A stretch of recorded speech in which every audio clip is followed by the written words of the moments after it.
level up, in other words. And ilang taon yun na dumadaan, na ganun lang ng ganun. Hindi ako na ganun na level up.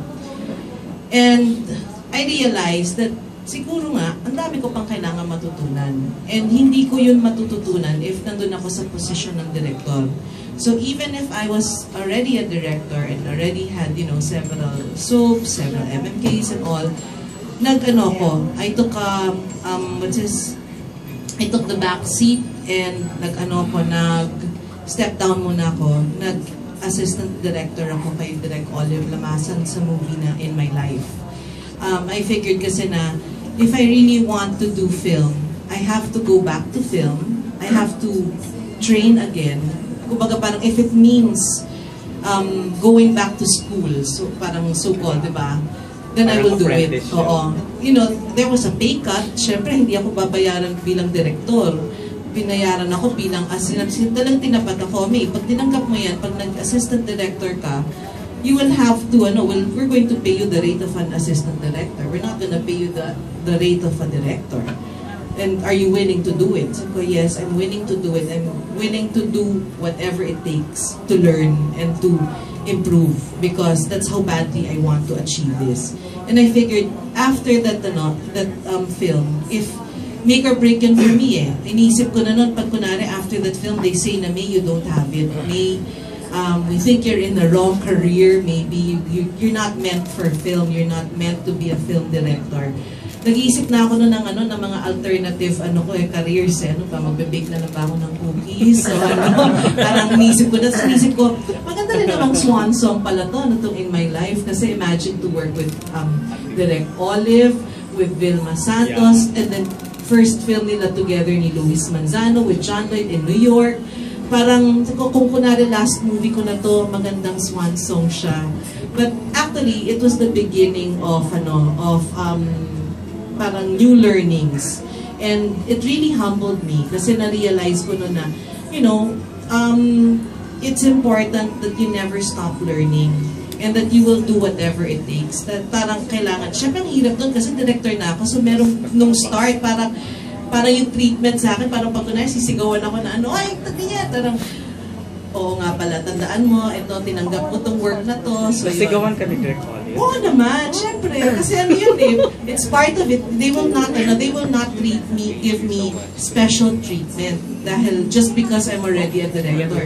Tinanggap ko yung trabaho, parang that's what I signed up for. So yun. Congratulations. Thank you so much, Direk May, Gerald, Liza, and Enriquez, sa lahat ng mga friends nating mga vloggers. Maraming salamat. And now, ito na ang oras para syempre tayo mag-thank you at mag-promote para sa ating pelikulang Everyday I Love You. Let's start, of course, with Direk. Sige. Okay, so thank you very much. Again, I see the faces that I see pag meron tayong vloggers conference and new faces. Thank you for joining us in this intimate, very intimate, very unique setup for taking time out to come all the way to Valenzuela to come and join us. Please do spread the word about this film. Thank you for your support and your time. And yun, hope you like the movie when you watch it and when it comes out. Thank you, Direk May, Gerald Anderson. Ayun, maraming pong salamat. Thank you for coming here. Alam mo, napakaganda po ng location natin at hindi masyadong mainit. Pero thank you still. Sana po supportahan niyo po kami ikalat ang magandang balita tungkol sa Everyday I Love You. Pinaghirapan po namin ito para sa inyo lahat. So sana po ito kanya sa October 20. Liza! Hi everybody, I just want to say thank you again for coming here and lagi niyo pinapakita sa amin yung love and support niyo. Thank you guys, and thank you din dahil you guys came out of your way just to come here to Valenzuela to spend your time with us at sana i-share po niyo news about Everyday I Love You kasi medyo kulang po kami sa magiging promo so we need help and thank you guys for all the love and support again. And October 28 po, Everyday I Love You. Enrique Hill! Yeah, thank you po again for having the time to come here. And I hope you guys have time also to spread the words to my family, so friends. And please watch Everyday I Love You. Marami po yung matututunan dito. You're gonna be inspired to a story, and I'm sure you guys are gonna learn a lot. It'll make you think twice and be more happy with yourself after, and you're gonna learn a lot about love. So, ayun po. Thank you so much. Please spread the word, and every day we love you guys. Thank you. Yay! Thank you so much everybody for coming dito sa Valenzuela. October 28 na po sa lahat ng mga sinihan ng Everyday I Love You, directed by Direct May Chris Aviar. Diba? Thank you so much! Photo up na po para po makakit na po sila. Oo, may hotspot pati. Nabilis lang, ano? Importante yung hotspot. Sayang naman, di ba? Interview ko kayo, kahit na mabilis lang. 4 questions lang. Ay, paalam na ako. Thank you. Rekta talaga dahil. Siyempre naman, sayang naman. Thank you so much! Thank you, Direk. Thank you, guys. Guys, dito din for Game Bosch. na. Ayan na, oo. Thank you, guys. Interview lang mabilis. Right, one more. Thank you. Here. Ayan mga pamilya ngayon yung tapos. Walang pasel, diba? Thank you po naman si Enriquez Liza at si Gerald. Ito naman si Make This All Beyond. Hi guys! Fast lang. Gerald, sama ka naman kasi ay mga husband naman sa inyo. Misan Lisken and Gerald lang. And this time, mabilis lang po. It is describing lang yung mga characters sa pelikulang Everyday I Love You in one word. Let's start with Nietzsche. Traditional. Loving. Go-getter. Bakit namin papanoorin ng pelikula ninyo na Everyday I Love You? Ano yung matututunan namin pagkakataon? Marami po kayong matututunan po sa pagmamahal. About life. Marami kayong mo values and lessons about growing up.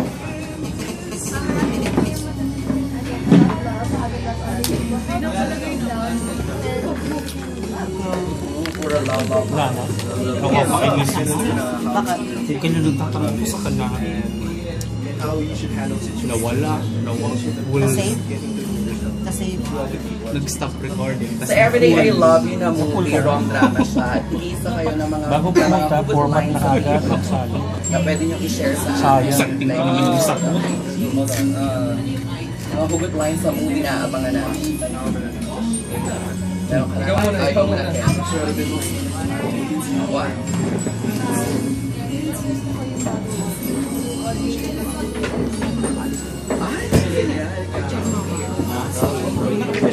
Yun lang, love. Promote the movie, sabay-sabay natin support. So October 28 na po ang Everyday I love you.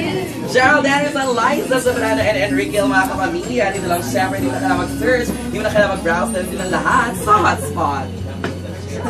Thank you.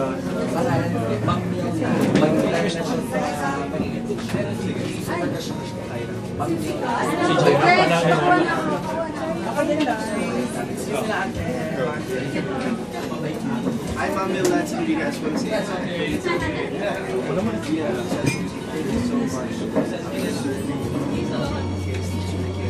Masyado malapit. Ayoko konti. Yeah.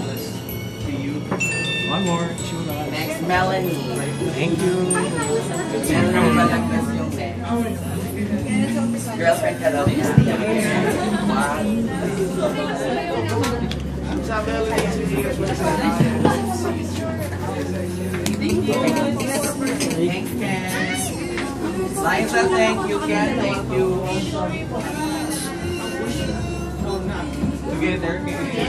Picture lang naman.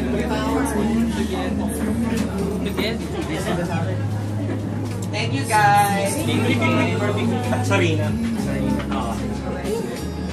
Hi, Serena. When you say happy birthday, God bless. Enjoy your party.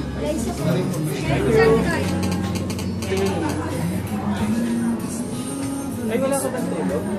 Walang tulo. Thank you. Si Liza. 18 ka rin. mag pa lang.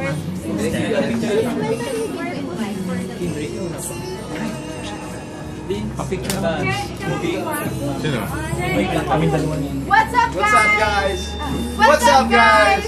We want to invite you and please watch Everyday I Love You. This October 28 na po, directed by Direct May Cruz Aguilar. And syempre kasama din namin dyan si Gerald Anderson. At marami po kayong matututunan sa vlog niya. God bless! Picture lang daw kayo.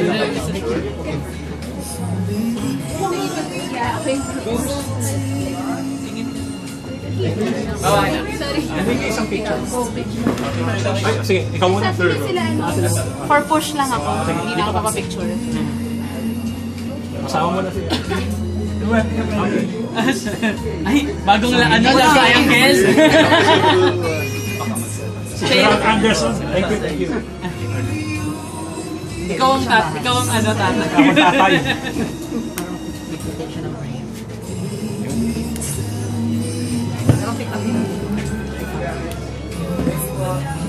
Mission accomplished. Gagawa ka ng story at Kuya Temita. Ilis ka na ako siya nga. Pag-tweeted sa akin. Gusto pa, sabi ko, okay mo. Yan babae naman eh. Mama daw pa yun. Kanino ba siya? Johnny! Ha? Nagmamadali sila eh. Basta napindot yun, shoot na yun. Okay na. Okay na yun. Sila ko din Thanks. internet. Oh, si Enrique, pagpipicture mo na.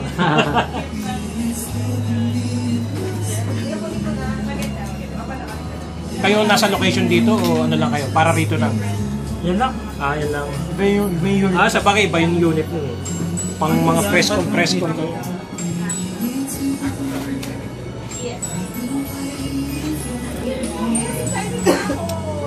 Si Albert namula. Ako namula ka kanina. Sa sagot lang. Namula ako eh. Wala tayo for I think sabi din ko pa naman. Oh, ayan. Di ba alam kung mapumunta ng Cebu? Ano, kahit na tayo? Yung Gerald ang nasa sisi. Ano yung thank you pa kapamilya? Punta kayo Cebu. Wala sila doon kasi Road trip. unless bumalik sila. Wala. Balik 1 hour lang. Yung ano? Siyempre yung papunta yung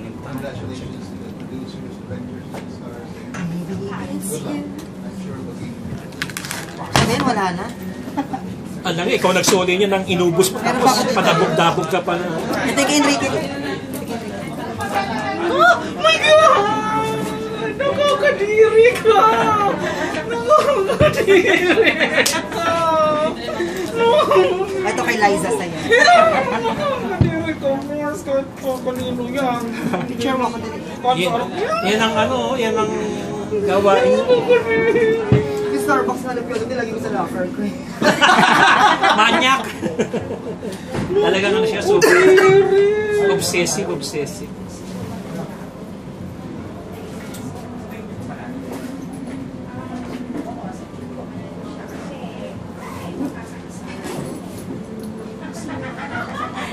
Ay, yung Ining naka-record pa. Ang dami kong hindi na, ano yun? Ning! Hindi na tanong. Kailangan sila ng local fans.